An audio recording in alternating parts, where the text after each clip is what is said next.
రమణ మహర్షి బోధన. ఓం నమో రమణాయ. అరుణాచల శివ అరుణాచల శివ అరుణాచల శివ అరుణాచల. రమణ మహర్షి బోధ జీవితాన్ని ఎలా చూడాలో అద్భుతంగా చెప్తుంది. మీకు ఎప్పుడైనా కష్టాలు వచ్చినా, అంటే జీవితంలో సమస్యలు, అవమానాలు, బాధలు, నష్టాలు ఇవి వస్తాయి. అవి సహజం. కానీ మహర్షి చెప్పేది వాటిని ఎలా ఎదుర్కొంటాం అన్నదే ముఖ్యం.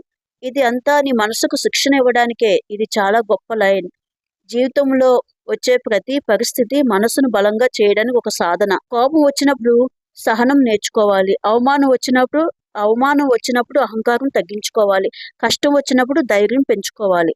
శరీరం అంటించిన తరువాత ఇక్కడ మహర్షి శరీరం తాత్కాలికమైన అని చెప్తున్నారు. శరీరం ఒక రోజు పోతుంది. ధనం, పదవి, పేరు కూడా పోతాయి. కానీ మనం చేసిన మంచి, మన ఆత్మశాంతి, మన పవిత్రత అదే నిజంగా మిగులుతుంది. నీ మీద ఇష్టం లేక కాదు. చాలాసార్లు మనం అనుకుంటాం దేవుడు నన్నే ఎందుకు ఇబ్బంది పెడుతున్నాడు అని.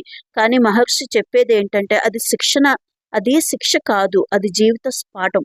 బంగారాన్ని మంటల్లో చేస్తేనే అది మెరవడం అవుతుంది. నిన్ను బాధ పెట్టాలని కాదు, జీవితం మనల్ని కోల్చడానికి కాదు, బలంగా మార్చడానికి వస్తుంది.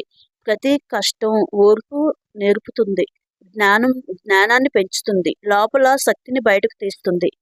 బంగారాన్ని మంటలో వేసి ఎలా పవిత్రం చేస్తారో ఇది చాలా లోతైన ఉపమానం. మంట బంగారాన్ని నాశనం చేయదు, మరింత శుభ్రంగా విలువైనదిగా చేస్తుంది. అలాగే కష్టాలు మనసుని నాశనం చేయడానికి రావు, లోపల ఉన్న బలాన్ని వెలికి తీయడానికి మాత్రమే వస్తాయి.